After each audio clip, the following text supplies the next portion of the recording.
तर सांगलीतील वळणा तालुक्यातील बोरगाव येथे झालेल्या सभेत मनोज जरांगे पाटील यांनी महसूल मंत्री चंद्रशेखर बावनकुळे यांच्यावर निशाणा साधलाय. बावनकुळेंनी अधिकाऱ्यांना प्रवक्ता बनवलं आहे का असा सवाल जरांगे यांनी उपस्थित केलाय. बीडच्या निवासी उपजिल्हाधिकारी शिवकुमार स्वामी यांच्या पत्राचा संदर्भ देत त्यांनी ही टीका केली.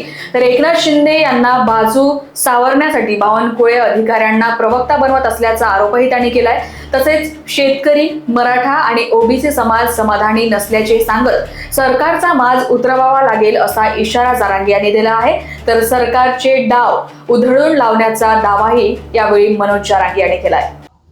तुम्ही कधी संकटात आलात, आजारी पडलात ना, कोणताच नेता तुम्हाला भेटायला सुद्धा येणार नाही. पण तुमचं पोरग किंवा पोरगी तुम्ही संकटात असल्यावर, दुःखात असल्यावर तुमच्या तोंडावरून हात फिरायला येणारे पोटचे गोळे त्याच्यासाठी मोठे करा. सोन्यासारखे लेकरं मरू देऊ नका. कोणी कोणाचं नाही या स्वार्थी युगात. सगळं स्वार्थानं दुनिया भरली. इथं कोणालाच काम नाहीये. दुसऱ्यासाठी निस्वार्थपणे काम करायला कोणाला 1 घंट्याचा सुद्धा वेळ नाही.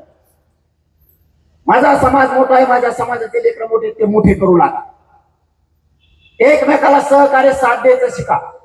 आपल्या आपल्यात भांडणं बंद करायची. राजकारणासाठी डोके फोडायचे नाही. रक्त आपण आपलं सांडायचं नाही. आपण ह्या गोष्टी बंद करायच्या. अडचण आली एकमेकाला मदत करायची, सहकार्य करायचं.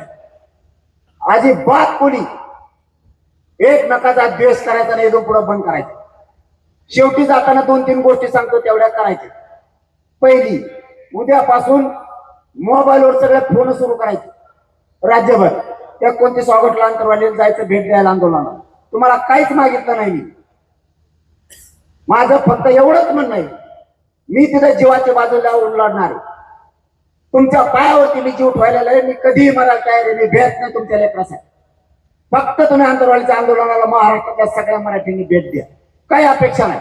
मी बघतो कोण आडवा पडतोय, कोणात किती दम आहे, कोण काय करतोय, ती जबाबदारी माझी. तुम्ही फक्त शांततेत यायचं, शांततेत जायचं. जाळपोळ दगडफेक करायची नाही. शांततेत आंदोलन करायचं. मी देतो तुम्हाला आरक्षण.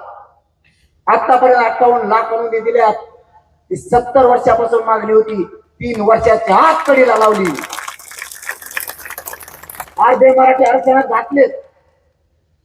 फक्त 2-3 गोष्टी सांगतो तेवढ्या करायच्या. पहिलं, आपल्या लोकांना दारू प्यायची बंद करा. दारू पिऊ नका. आपल्याला व्यसनापासून सगळे लोक लांब जा. इमानदारीने सांगा, तिला बसलेले सगळे कोण कोण दारू पितोय तिने वर हात. दारू कोण कोण पितोय त्यांनी वर हात करा.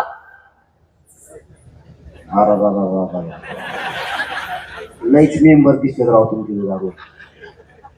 नका वाटोळ करू बरं का जातीची. स्वतःच्या लेकराची संसाराची राखरांगोळी करू नका. विनाका दारू फिरू पासून लांब जा. कष्ट करून पैसे ओलवायचं बघा लवकर. Bureau report, Lokvahini media, Sangli.